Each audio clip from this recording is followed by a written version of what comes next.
momenti in cui ti trovi in un posto del genere circondato solo dal verde e dal lago, e sono i momenti in cui magari ti viene la voglia di creare un piatto nuovo, o possono essere soltanto i momenti in cui spegni il cervello dal tuo lavoro e pensi soltanto a rilassarti di fronte a uno spettacolo della natura.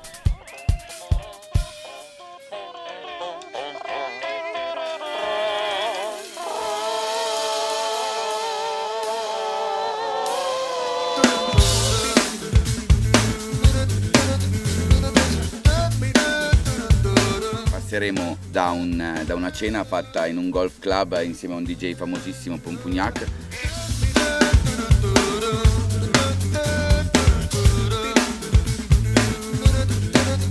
Il post-track invece sarà il momento più divertente per noi, credo, perché è il contatto diretto con le persone che verranno a prendere il barattolo di riso da noi direttamente.